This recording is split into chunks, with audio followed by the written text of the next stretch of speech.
Ladies love the skin. Ow. Bring it a little bit closer. The good skin, that is. That's why having a proper skincare routine is very important, and you need to feel it to each. The process is so easy, just 4 steps. You got your daily face wash. That's gonna clean your face up nice and right. You got your exfoliator scrub. That's gonna open up your pores. You got your AM moisturizer with the SPM 20, which is gonna protect you from the sun. You also got your PM moisturizer, which is gonna make sure your skin is protected throughout the night. Teej has tons of reviews from dedicated customers across the world. I know I said a lot, but it's okay, because guess what? It comes with an instruction card to explain to you in detail what to do morning and night. And because Teej is sponsoring this video, they're offering you an amazing deal. Just click the first link in the description to get 30% off your first skincare system and a free gift. Plus, as a member, you'll also get 20% off for life. By the way, both gifts you're choosing from are a $20 value and a complete game changer. A silicone body scrubber or a nail and face grooming kit. Personally, I prefer the silicone body scrubber. I don't like using towels when I travel, so the body scrubber is an excellent way to open up the pores and get the body clean. So don't wait any longer. Click the first link in the description to start your skincare journey today.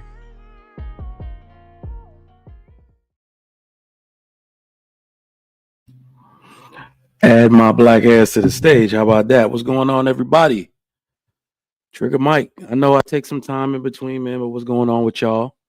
Happy Sunday. I know I'm asking a lot of y'all coming out on a football Sunday, playoff football Sunday, but we're going to get this discussion going because it's an important one to have. You know, I drum up topics from time to time. This one is a little overdue, but actually it's not, because we've had things happen as the regular season has been done for, and you know, this is about football, but it's not. This extends way beyond football. So we got good things to talk about. We got bad things to talk about. Shout out to everybody once again. Get let's pay some bills real quick. Shout out to everybody, especially the Lapeef Network. Greetings and thanks to you for coming and showing up for the Trigger Mike Show on the Lapeef Network. You see, I'm repping my green and gold today. I am a Norfolk State Spartan. That is my alma mater. So check this out. This polo hoodie is actually the green and gold color. I didn't even want to wear this. I have a hoodie that has Norfolk State University on it, but that one isn't even the right color. I ordered it from Nike years ago, like 3 years ago, when Norfolk State, the basketball team, was playing U of H here in Houston. I'm local in Houston now. And I got that thing in the mail. I know how they do it. Nike does it like the Fanatics people do it. They don't really make that stuff. You just make it on the site and they get somebody near you to make it and ship it to you. Those people use the wrong colors like them. Oh my goodness. So this is actually, I'm glad I wore this one though. This one is actually the green and gold. You know, it's a little yellow polo, man, but this deep green, this forest green, that is the Norfolk State color green, not that bright green that was on that hoodie that they sent me. But shout out to everybody, man. Anybody went to an HBCU, put a 1 in the chat. We are repping HBCUs today, man. I know y'all are watching football, but we're going to get this discussion going. I'm going to give you a little bit of my synopsis on what I believe on the topic today. All right. And then we're going to get it in, drop the link, and let some people share their own thoughts on that. So shout out to the viewers nationwide and international. I mean, this isn't an international topic, but I know that well, you know what? Let me not even say that. The NFL has recently been trying to do an international push. We got games in Mexico City now. We got games in London. So you know what? If you're an international brother or sister that is a fan of the NFL, American football, as y'all like to call it abroad, then yeah, absolutely, you can get in on this. But this actually has a lot of we're going to be touching on a lot of different implications. This conversation needs to be had. This is about industry. You know what I mean? This is about gatekeeping. I got a lot of terms I've written down, and we're gonna get to it. So shout out to everybody with my people in the chat. All right, Angela Swift, we got becoming a YouTube member. What's up, Angela? Appreciate that. Fishing to Fit, what's going on? Good evening to you. My man, 100 grand. AP, what's going on? My brother, Trapping After Dark, that's a dope name. He said they would be a fool. Ain't no money at them black schools, and they have no 5-star recruits turning down 100K to go play at Norfolk. Trapping After Dark. When I drop that link, come on up, man. Or woman, I don't know. But you obviously got some thoughts, and I want to hear them.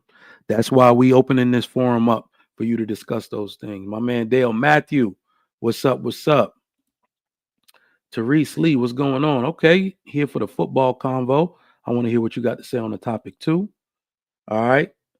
President, yes, says black coaches in the NFL should truly leave the system of the NFL and create their own structure and institutions for empowerment, leverage, I think he means, and long-term progress as a collective group of men. So you're on the wavelength that I'm on, Mr. President.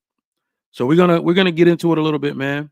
Once again, shout out to the sponsor. I'm still struggling with my S's. I gotta pause. So I realize it's something that you can't really get over. You gotta pause and find out how to say it better. My wife's a whole speech pathologist, and I still struggle to say some damn words. It's crazy. Probably because I won't admit I'm struggling, but that's a topic for another time. All right. So, damn, I ain't been on YouTube in a minute. I don't forgot how to use the damn banners. Anyway, let's start the topic like this. My man Mike Vick, 757 Zone. For those of you that don't know, I am from the 757. All right. Originally from New York, but I was raised in Virginia Beach, Virginia, and I graduated high school in Portsmouth, Virginia. So I'm 757 to the core. Elementary, middle, high school, college. 757 to the school, to the core, baby. All right. Kempsville, elementary, College Park Elementary, Brandon Middle School, Kempsville Middle School, Kempsville High School, then moved to freaking Portsmouth. Graduated from Churchland High School. Feel free to look me up, man. My record clean. I know people be like, you just gonna give out all your information? You gonna get doxxed. Sometimes when you've done the right things in life, you're not really worried about getting doxxed. What you gonna find? That credit card payment I didn't make the Capital One in 2005 when I was a freshman? I really don't care, bro. Can we all just say it? Can we create a new wave? Dox me. I really don't care, bro. I'm a federal firearms licensee. My address is on the internet. I really don't care. Dox me. But yeah, man, what's going on? What we know what's going on. I want you to get in on this topic too. I know you got some fire. But let's talk about it, man. My man Mike Vick to NSU. Let me tell you how this day went for us Spartans over here in Spartan land, okay? I'm going to tell y'all how this day went for us. What had happened was we don't know who broke it first. We don't know who broke the story first. We don't know if it was the news.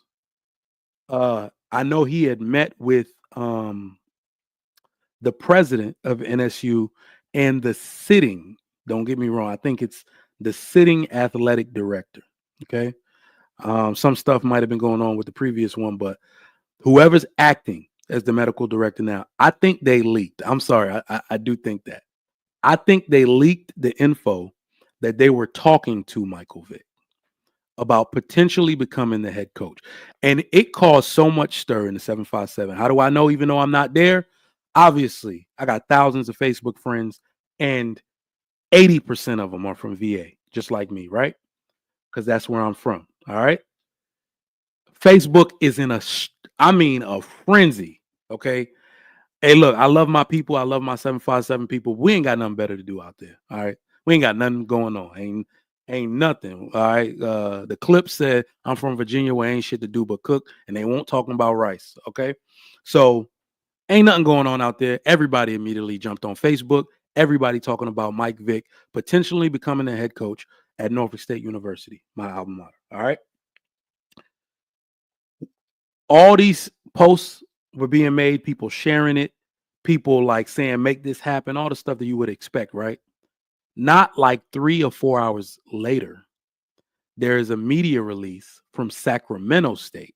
And Mike Vick, I actually heard him in the press conference confirm this, that he was talking to them too. And I believe they were the first people courting him to become a head coach of their program. You know, that's PWI in California.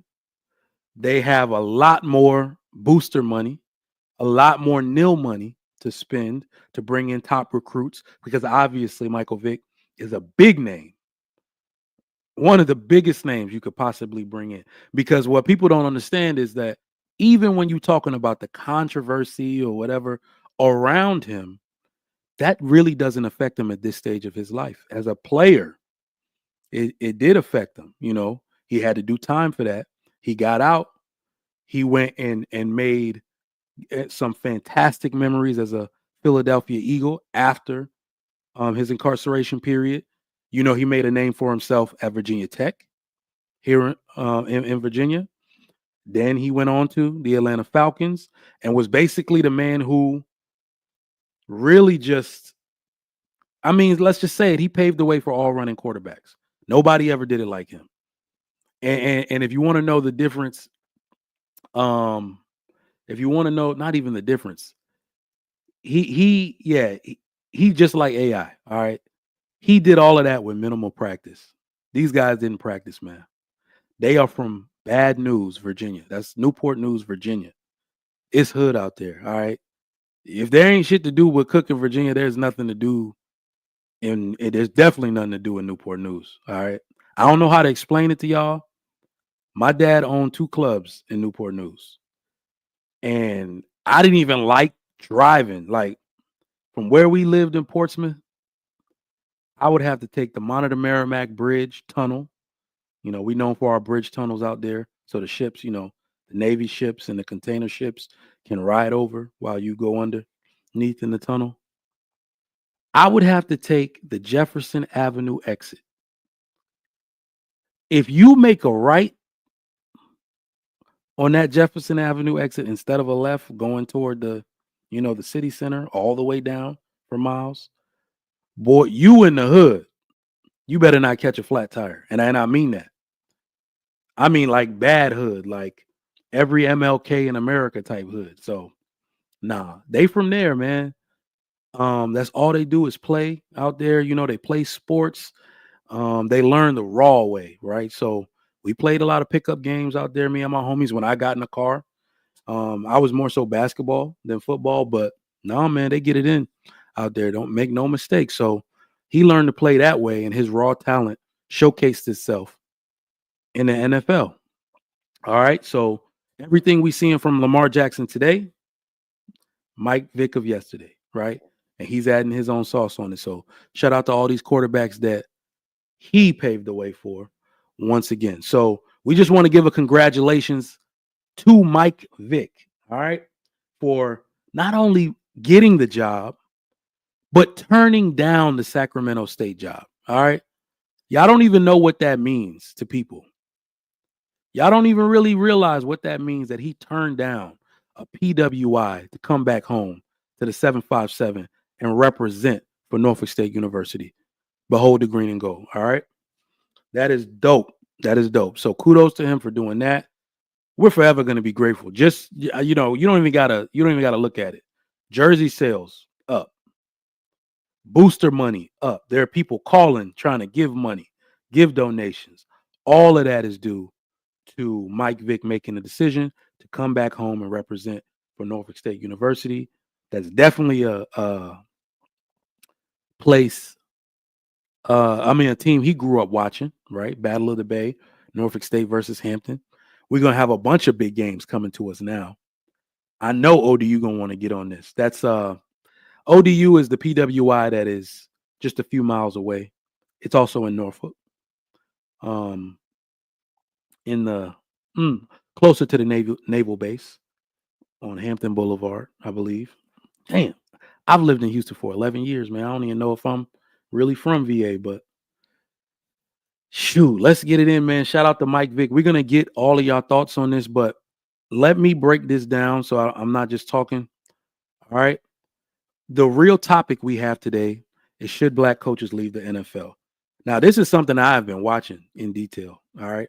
I want y'all to talk about it in the comments, and we're gonna really talk about this right now. Should black coaches leave the NFL? I'm gonna break this down, what my thoughts are, and then we're going to I'm gonna drop the link. As a matter of fact, I'll drop the link right now. Get y'all up here. Bring y'all up one by one. Make sure your camera's on, or you're gonna have to show me you on cam. So I'm gonna drop the link for y'all, man, and we're gonna chop this up. Should black coaches leave the NFL? Let me talk about this real quick, man. In the last week, Gerard Mayo has been fired from the New England Patriots. Antonio Pierce has been fired from the Raiders after his first full year. He took over that job and got some games under his belt as head coach, as interim head coach. And this was his first full year. Once again, we see black coaches who were players, especially, that has to have some impact as well, get fired. I was reading the comments. Obviously, I actually sift through the deplorable comments, because those are meant to distract you from what's actually going on. Look at the real fans and what they're saying. The real fans were actually like, 1 year? Yes, there were some people that were saying Gerard Mayo really messed the team up by winning the last game of the season. They lost the number 1 pick. Well, we have a little bit of history to share with you, especially here in this Houston, Texas area. Getting the number 1 pick ain't all that. If I'm being real, the NFL has showed me a lot about work and decision making in my own life. I'm not even in sports. I'm in higher education. Watching GMs mismanage draft picks, trades, and free agent signings. The NFL is the worst. NFL GMs are the worst at making good picks. You get 1 or 2 very good GMs that know how to be patient, know how to pour into people and invest in players. And not only invest in the player, invest in the man, right? To create a good organization, to create a great experience for fans. They are there to cultivate an experience, not just to recruit and trade and make a bunch of media hoopla until they get fired and move on to another organization to rinse and repeat and do the whole process over. So I just want y'all to know that, like, when you really look at these dudes' ratio for making good draft picks, trades, and free agent signings that will lead to their team winning, they suck. NFL GMs are the worst. So how is it that the black coaches always end up getting blamed? I know why. Naturally, we got to understand this is never going to stop happening. We got to understand that from the outset. This is never going to stop happening because black men don't own enough in the NFL. And this is not one of those conversations where you talk about starting your own league. That shit's never going to work.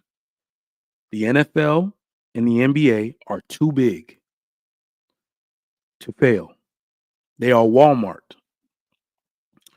The richest sports franchise in the world is the Dallas Cowboys. Anything that you try to start, they will either acquire or they'll sabotage. I'm a capitalist. I understand how this stuff works. All right. They can't allow you to succeed, to compete with them and take an adequate part of their market share. It's never going to happen. They will stomp you out. They will deplete you until you either have to sell to them or you just dismantle your own league entirely. They cannot let anybody compete against the NFL or the NBA. It's never going to happen. And I'm not trying to be a pessimist. I'm giving you what's real. They will starve you out. They'll cut off your sponsorship. How can people if you get no advertising and you get nobody to televise your games, how can you spread your league and awareness for it? All right. They own too many things to allow you to succeed in that way. But there's hope. There is hope. Should black coaches leave the NFL? I think so. I think so. Because white men are the gatekeepers. And I don't want to make this about race, but this is just a fact. White men are the gatekeepers of the NFL and the NBA. They are the owners. They own all but a few teams in the NFL. They own all Michael Jordan sold his team. I don't even know who the hell bought it. So they might own all the teams in the NBA now. All right. They are the gatekeepers. You don't get to dictate what happens in an organization to the gatekeepers. So let's just call it what it is. They own that. If you're somebody who accepts the fact that when somebody owns shit, they call the shots, put a 1 in the chat. Can we just be real? Not what we think should be happening, not what we're going to do about it. Let's just call it like it is. They own that shit. If you're somebody who just wants to call it like it is, put a 1 in the chat. White men own the NFL and the NBA. They are the gatekeepers. Let's just call it that. All right. So my point that I want to make to black coaches in the NFL, what gatekeeping opportunity do you have to leverage against them? Because you got one, and I'm going to wait. Anybody in the chat that wants to tell me what black coaches, black NFL players have greater access to in sports, please put it in the chat. Let's see if somebody can get this. If somebody can get this answer, please put it in the chat. Black players and black coaches absolutely have an opportunity to become the gatekeepers. But of what?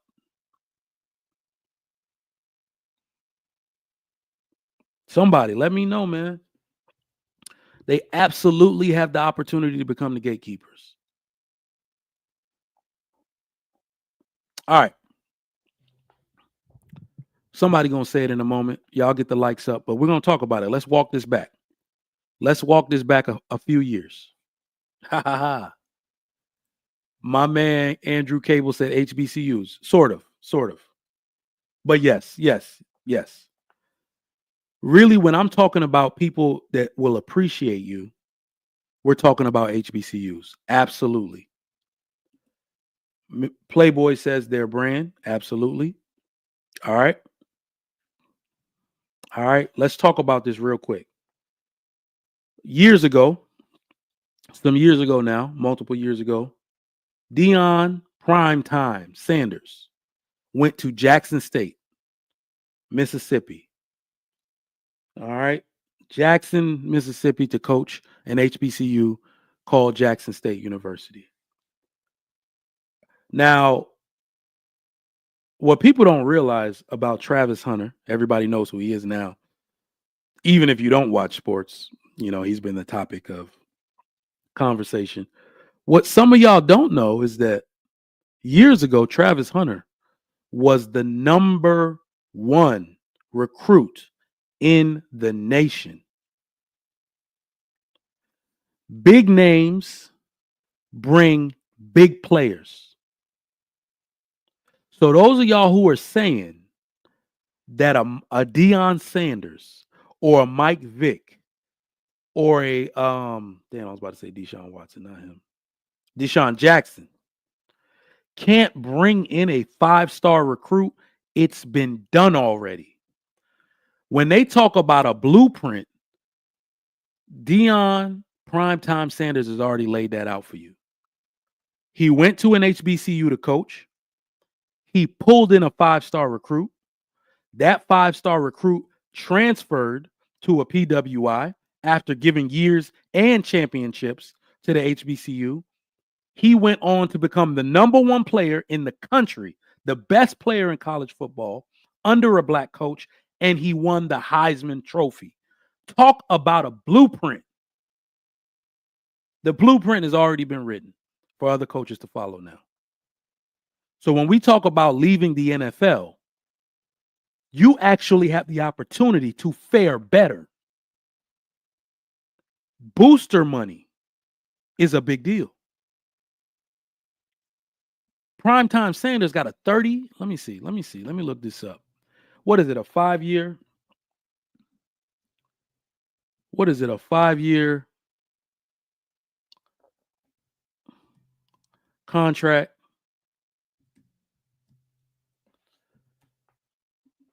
5-year, $29.5 million.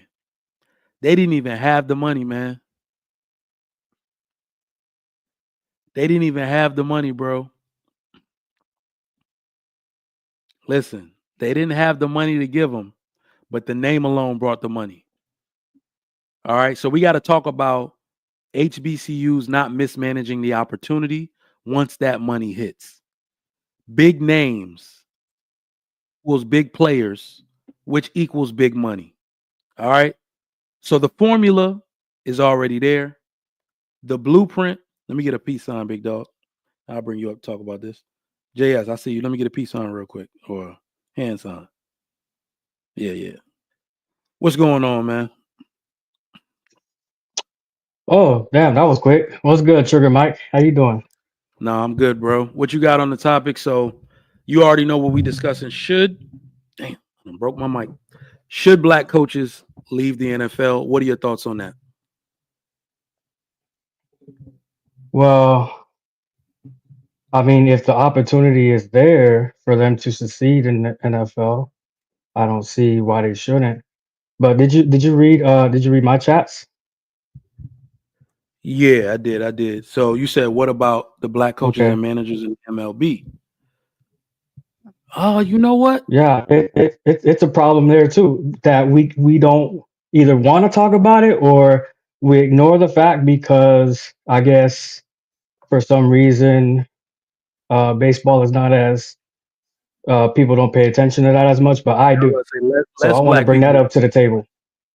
No, not only we're gonna stick on football for right now, but it's really a broader spectrum to talk about all sports and what's going on with Yeah, black managers. Because I do know, because here in Houston we had what's his name, Dusty Baker, or what is his name? Dusty Baker. Hmm. Yeah, we had Dusty Baker.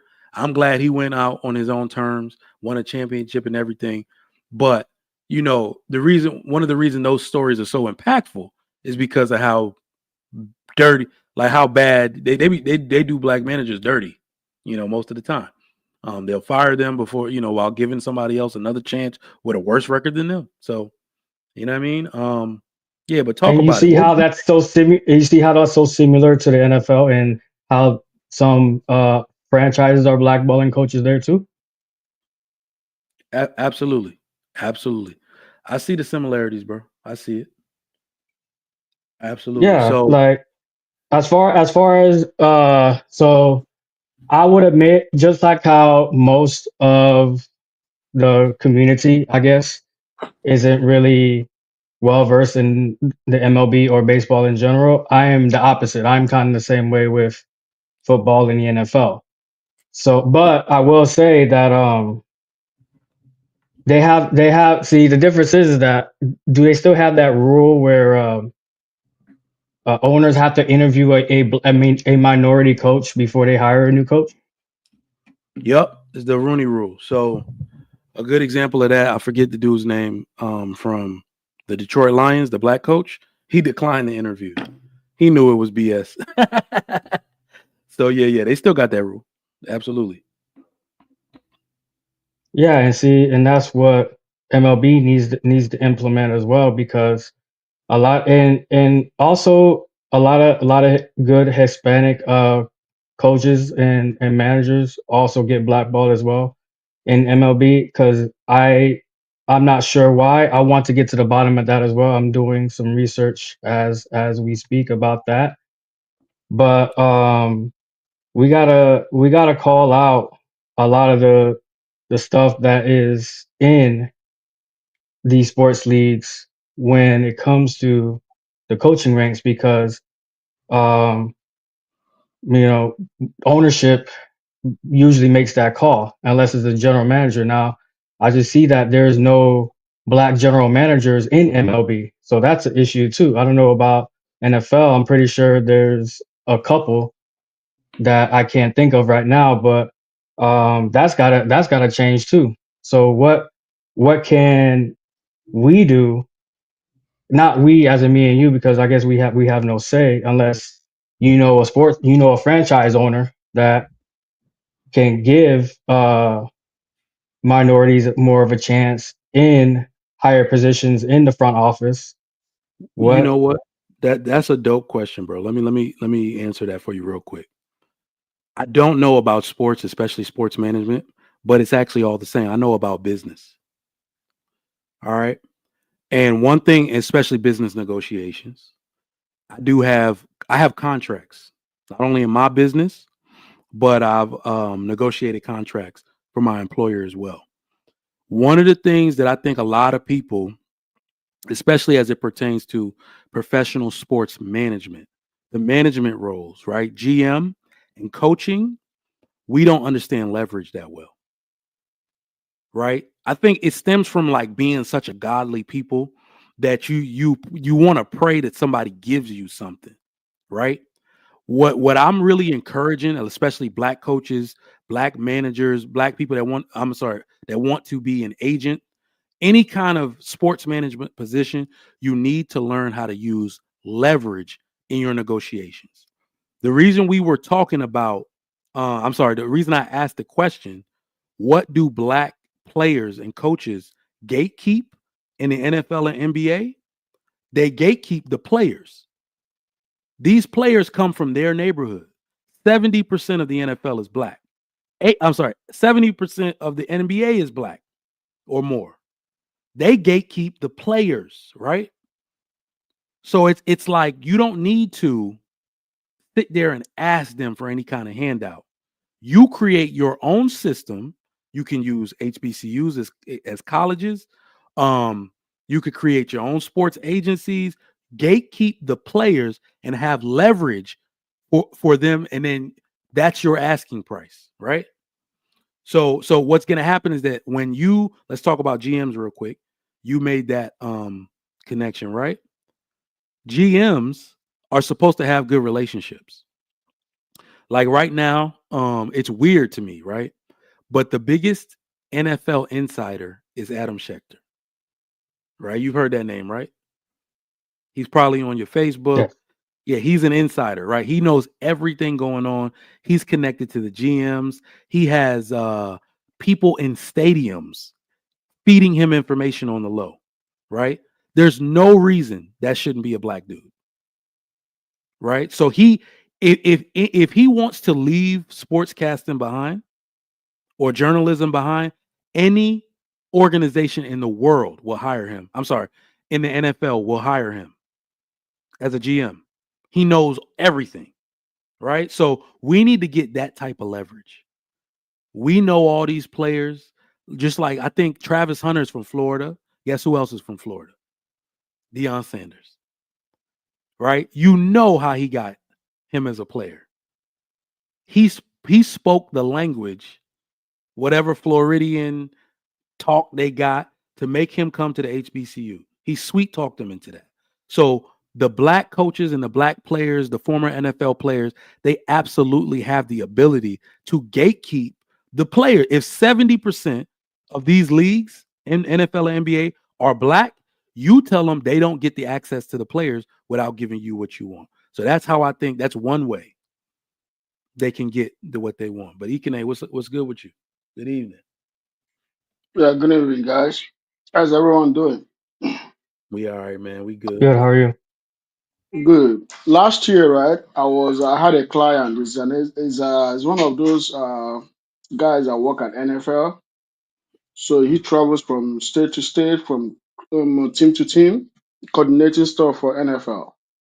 So I was talking to this guy about black people not owning an NFL team. He said to me that will never happen. I said, why do you say so? He said because the white guys are gonna stop him. They will do everything to undermine him. I said, you think so? He said yes.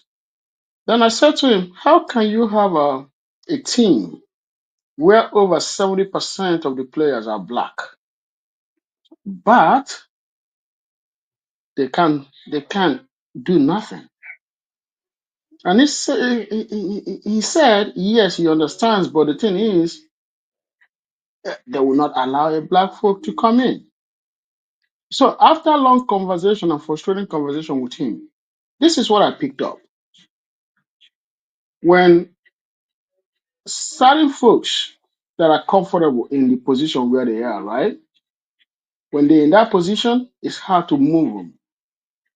And I will say this: United States or the West is the only place that I've seen black people not really owning anything.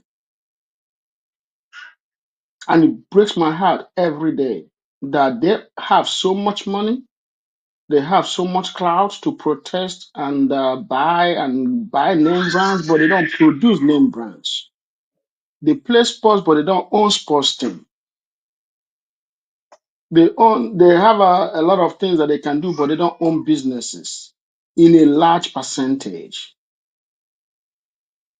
And the reason why you sound the way you sound, Trigger Mike, is because you're a Nigerian guy. You came from a country where most people are entrepreneurs. They own a business that they've owned all lifetime. They own that business in the family for a long time. The business never failed. That's why. But I got to tell you this, right? It's very possible that they can own it, and it's very possible that I should say that black coaches should leave NFL. But I not agree. just the coaches, the players have to leave too. But if you have a black owner, and I don't know why black people cannot just own team by themselves. They want to, a white man can come I mean, and look. Hold on, Igene. Hold on, Igene. So okay, even the reason I don't even want to go on that train is like from a business perspective, just like you said, you can't do that. Um, it was reported last year, I think last season, that the NBA was caught doing suppressive methods, marketing tactics on Ice Cube's Big Three League, right? People were surprised by that. I wasn't surprised by that. That's naturally what's going to happen. They are going to gatekeep the last little bit of market share they have. They're going to do it. What's really happened is that look at what they've lost. They started the league, black people couldn't play. Then, without letting black people play, it was less. Well, I mean, let's just say the black players were more talented, right? And that's what they were afraid of. Then they let black players play. The league grew and became more popular because of the athleticism of the black athletes. Same with MLB. This is all sports. I was going to say, I was just going to give credence to what you were saying in all sports. Mm-hmm. Then, so it was like an infiltration, right? Because now you can't even compete if they want the best. That's why 70% of the league is black. If you want the best players, athletes of any kind, if black people start playing pickleball, it's over, right? So anything that we decide to focus on, it's a wrap. So now they're like, okay, it's fine. We'll just keep the management side. Now look at what's happened in the last, let's say 20 years. We've infiltrated the management, right? They wanted to keep the, what's it called? Agents. They wanted to keep the sports management completely. That's why they were talking trash about Rich Paul and Clutch Sports, LeBron James' friend, right? Because they know black players will want to go. It's look, not even just to black people. When you get a smooth, educated black agent with who's marketable, who knows how to go to Pepsi and market you as a client, and they're getting them. They're getting them. And then even look, even the women are in on it now. You got black women agents and black women reps. All right, financial reps, everything. So they're looking at it like ain't gonna be nothing left for us. This is their league now. I'm telling you that it's natural what they're doing. They will fight. They will keep fighting until they can't fight no more because they're losing so much ground and on something that's supposed to be theirs. But the thing is, look at BRICS. I'm just digressing a little bit. Look at BRICS. Look at China, right? They will not compete with you. Rather, they will fight you not to go ahead of them. Mm-hmm. You see what I'm saying? And it bothers me, just like the same thing. Black people are going to own teams in this country, either they like it or not. Black people are going to be head coaches. It's a matter of time. It's going to happen. They can only delay it, they cannot deny it. But one thing that bothers me is this: you have to compete. And that tells you one thing, that the only way they compete is their mouth or force. But when you use the same equal mouth and force against them, they fumble. They can't fight back. You see what I'm saying? They can't fight back, but they have to compete. It's just something that I've told a lot of my white clients. I'm like, the West has to, especially the Europeans, they have to compete. The world is going so far away that you have to compete. If you keep fighting people not to come up to your level, you're going to lose that fight, because guess what? Those people are building under you. And there is an adage in Nigeria that says, when you hold somebody down, you're holding yourself down too. I mean, When it's you, naturally going to happen, Ikene, but what we're yeah, actually doing is talking about the formula, right? The yeah, recipe in which this can actually happen. So hmm what I'm saying is coaches need I think coaches need legacies ultimately. What we're seeing in the NFL, Mike Tomlin is damn near going to be one of a. Mike Tomlin played in college. I'm not even sure he even played in the NFL. He played at William and Mary. He's also from the 757. All right. He's, I think, the longest tenured black coach in history, head coach. All right. Rightfully so. He brought them a Super Bowl and all of that. Stuck with that team. Never had a losing record. All right. Stuff like that matters. But there should be so many versions of him. And what we tend to see is that people have short patience and don't want to give extra chances or second chances to black coaches. And that would be cool because nobody likes failure, right? But it would be cool if we didn't see them do it every season for the good old boys. And remember, this is not about race. It's almost like, why are you firing him? He been there one season. Like, you see what I'm saying? Why are you firing him? Because he don't work miracles? You see what I'm saying? So it seems as though, and like I said, this will never stop happening. It will always appear as if they have short patience for black coaches. So what black coaches need to do is give themselves the opportunity to create a legacy with their people who will have that patience, who will give them second chances. So as you do that, you're going to start acquiring, because you're a big name coach, you're going to start bringing in big name players. Those big teams in the NFL, those big teams in the NBA that want to get access to those players now have to go through you. It is one of those, Ikene, you just Sugar said it. Mike, Yeah, go ahead. why we keep skipping past the MLB? We can talk about the MLB, bro. We can talk about the MLB Okay. real quick because I know, most of the people that watch, I know that the black viewership in the MLB has declined over a few decades, but help me understand real quick because I know they get a draft. It's just not really televised like that. Give us the process from a high school. It's televised. Okay, a high school recruit. Give us the draft process, Mm-hmm. how somebody gets into the MLB, because I know it's really complicated. It really isn't, especially these days because they compacted the draft now to lesser rounds ever since that thing that happened in 2020. Okay. So really it's all about and there's a lot of politics I feel like is involved at the professional level because when you get drafted, because you can see, unlike in the NBA and in the NFL, in MLB, you can actually get drafted more than once.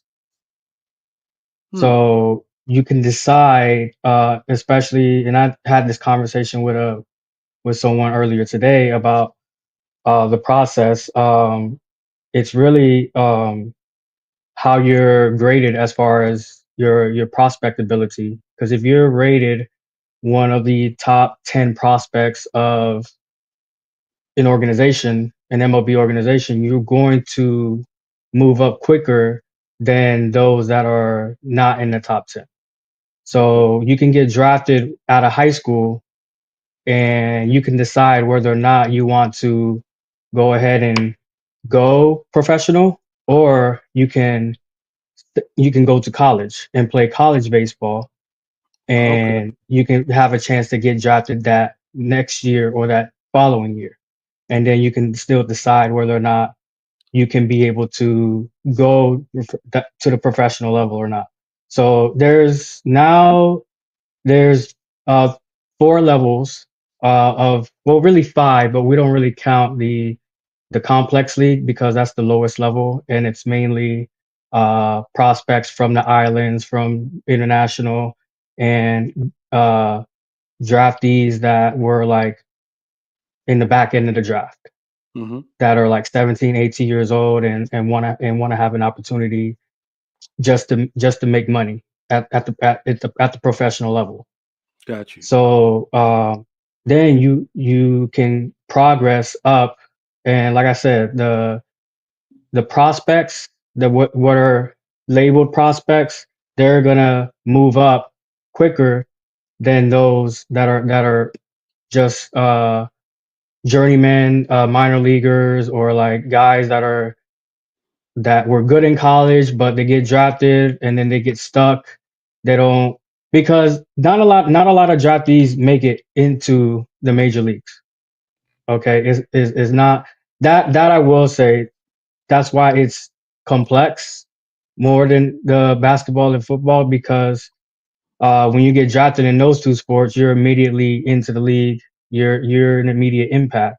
Baseball, you have to wait a little bit because the game is so skilled, and so it's a grind. It could literally break you, as far as you go through season after season, and you're not progressing, or you're not moving up. Players, especially I see in this generation, they step down, they quit, they become coaches, they go into the travel ball circuit and try to make a name for themselves there. So I see a lot of, or they go into their own communities and they form teams, they form groups that they'll travel around and play travel ball, and try to get the athletes behind them to try and get them a place in at the professional level. So basically, to sum it up, it was more complex than it is today, but you just have to have the talent, and you just got to be in the right situations to move into the major leagues. Okay. I mean, I've heard about it over the years, but I mean, MLB. Really, I should actually. What am I talking about? Both of my kids have just got signed up for baseball and softball. So I've Nice. decided my son is not playing football. The return on investment just isn't there. And for the people who grew up, I'm just starting to learn that a lot of black people didn't grow up in the black community. A lot of black people grew up in the suburbs. Basketball and football are king in the I'm hood, I'm or I'm glad you mentioned. I'm glad you mentioned that you're signing up your kids to play baseball and softball, because as far as the black baseball player is concerned, now we are starting to provide programs and starting to provide outlets for black baseball players to have a faster track into MLB rather than their white counterparts because they're trying to implement speed back into the game. And we all know that majority of black baseball players are there because they can either run fast or they can throw hard. So if you can express either one of those two tools, then you're gonna have a faster track because those players stand out because of the fact that, and I just looked it up, there's only 6% of opening day rosters back in 2024, only 6% were black. Yeah. So, and those players are usually they either display two distinct tools. Like I said, they either throw really really hard or they run fast. Yep. So So those two things baseball, are vital in today's game, especially with the baseball. new rules of speeding up play and trying to get more people engaged because of the fact that the game is more faster. Yeah, Yeah. they So I can. mean, well, looking at Juan Soto get that contract, it was solidified. But I nah, I think mean, when he That's true. go ahead, Ikene, go ahead. I think when it comes to other sports besides basketball and football, black people have a lot of latitude on it. Just like you said, Trigger Mike, is those two games are ghetto games. But most black kids today are not raised in the ghetto like 20 years Hmm. ago, 30 years ago. That's true. And it's gonna and guess what? With gerrymandering that is happening right now, he's gonna get even farther away from kids. I would say in the next 20 years, I don't think there is any child that is gonna be any black kid that is gonna be born in the hood. It might be Come all on, man. gone. I'm telling you for real. The speed at which these houses are getting into Oak Cliff might not be here in 20 years.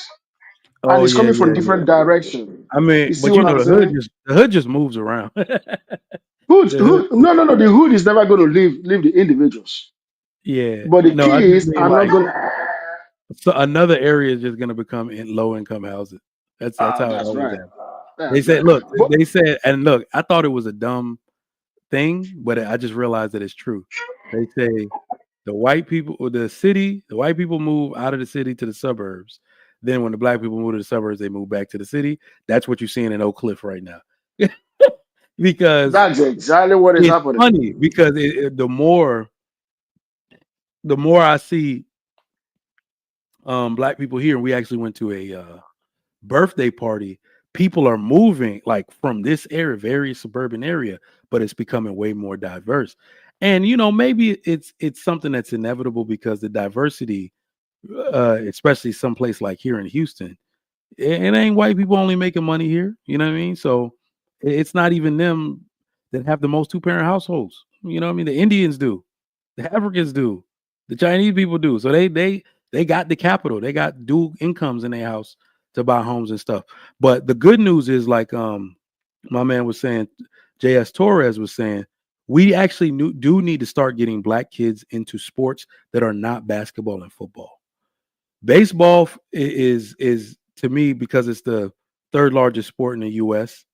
And I see the opportunity, right? So we put my wife actually did it. She put our son in it was one of those things just to teach him the game, private. It was a 5 lesson package.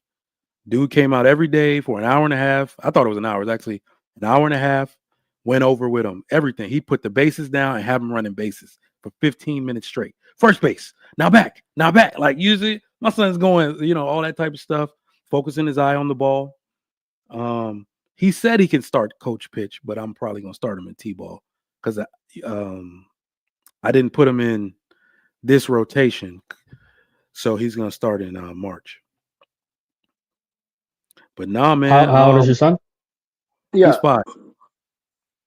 yeah. Okay. Another thing that I was gonna add is, because that baseball thing that he mentioned, I tell you for real, there's a lot of money in that thing. And guess what? Just imagine when blacks start attending baseball game, which they do. Like black people from country attend a lot of baseball team games. The ones that are born in the city usually will go to a football and basketball game, but the country ones will go most to a lot of baseball. The suburb will go to baseball because whenever I go to baseball game, I see a lot of people, black people from the countryside. But another game that is a future game that are two sports that I think that are future sports, even though they've been around for a long time, that people should start putting their kids into is golf and lawn tennis. You Yep. see those two right there, golf and lawn tennis, because What the when hell is men st- long tennis? You mean that tennis? Uh, tennis, yeah. You know, in Nigeria, because the reason why back home we have table tennis and lawn tennis, so so you what got we're to gonna what differentiate I'm it. actually gonna do is like I'm not gonna encourage people to get into tennis anymore because pickleball is where it's at now. And the Uh, Hmm. only reason I'm gonna encourage people on pickleball is because we also got to remember like the barrier to entry for tennis. The reason why Hood plays football and basketball so much is because it involves one thing. Like, you see what I'm saying? You could play basketball. Damn, we was poor as shit. Like I'm about to say it anyway. We were so poor that we would take broken laundry baskets and make a basketball hoop. Y'all remember that? We go get that milk crate, cut out the bottom, tie it up to the fence, and shoot. That's why basketball and football, you could get a football, old depleted football, and just play football out in the field. Tennis has such a expensive barrier to entry. To play that sport is so much damn money. My daughter said, I want to play tennis. I want to play tennis. Guess what somebody told me? Like the person that was sitting right next to me at the playground, because we were by the tennis courts at the playground, she was watching them play tennis. She said, go on Amazon right now, purchase this pack. She said she had did it for her daughter and her son. Everything they need to play pickleball is in there. And they can play that on a basketball court while y'all at the YMCA. Right? So now they playing pickleball with the same rules as tennis. Right? So no Yeah, barrier. but Trigger Mike, but check this out though. Okay, I hear you with the whole like the cost effective thing and stuff like that, Yep. and you know you can be able to use laundry baskets and everything of that nature to create a basketball court or create something like that. When I'm Puerto Rican, and when I remember growing up in the mountains in Puerto Rico and in the Dominican and in Mexico and all these in Venezuela and all these other countries that baseball is rich in tradition. Them kids didn't have gloves. Them kids didn't have nice wood or aluminum bats they had it at their disposal. We used broomsticks. We used rocks. We used a brick wall and a paper bag Oh used yeah. as a glove, and we can throw the ball against the wall and practice our Oh yeah. fielding like I that. meant Boom, like baseball that. too. Yeah, I was like, I meant baseball too. And So you know one there's of no excuse. I was You gonna say, you know, know, one of I the hear you, well, but that's not an excuse. I was gonna say the big three though. The big three are actually basketball, football, and baseball because those are the three sports that are heavily invested in by every school district. You will see, Hmm. you see what I'm saying? You'll see a baseball field, a basketball court, and a football field at most high schools, or at least the district owns a huge complex where people can play those three sports. So what I'm specifically focusing on is tennis. That sport is expensive to play and to set up. Because when I looked into it, I was like, what the hell? And then people talking about lessons. Oh, I was like, nah. You're gonna do it like we did it. If you can't go to the backyard and you and your brother start up a game immediately, you probably not gonna play it. I want my but kids if to you do if it. you, if you look Trigger Mike, if you look at some houses right now, if you go to like suburbs, all those rich suburbs, you see that most of them now are building tennis Yeah, I in mean, their we have a tennis backyard. court. No, that's the. But remember, you just made my point. That's the sport of the rich. It is a really Hmm. rich sport. So Yeah. there's tennis courts all over. In fact, I'm sorry. They every. I'm about to tell people where I live. I was going to say every neighbor. I'm sorry. Every other section. No. it's a group of sections. I think it's like every 5 sections, there's 2 tennis courts because people complained. But now they've broken down one of the tennis courts into 2 pickleball. So they like turn them sideways, and there's pickleball courts now. So no, I know that's the demographic that plays that sport. We even have right here behind my section putting green. So golf, tennis.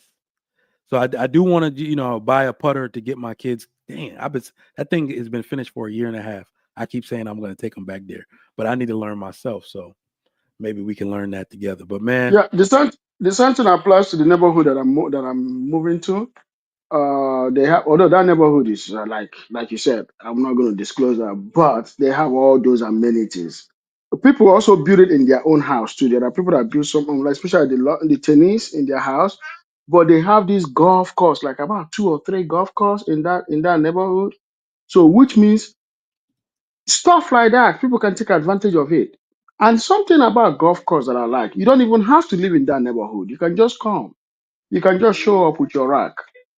You know what I yeah. mean? And nobody's going to ask you questions as long as it's not a golf club, because golf I'm club about you to need say a pass. what golf where are you talking about? Because No, no, you no. know It's in the what, neighborhood. It's in the neighborhood. So that way we don't people have play. one in this neighborhood. There in No, the we have it. neighborhood, the No, neighborhood. there's not too many. There's not too many of them over here too. And I'm in Central Florida, so um, most of the golf courses you have to have a membership, and you have to Yeah, I was be a like, member So that's for a long time golf to I be get club. able to. invited all the time, and the text says I'm in a what do you call it band group on that app. Band is a bunch of Navy guys, and they always like these dudes must be on disability because that sport is expensive, and they be like, no, you can come with me. I'm a member. Tea time at 8:15 a.m. Who the hell do you think I am? That I'm about to get up at 8:15. You know what I mean? Because you got to be there on time. I guess that's when you start the Hmm.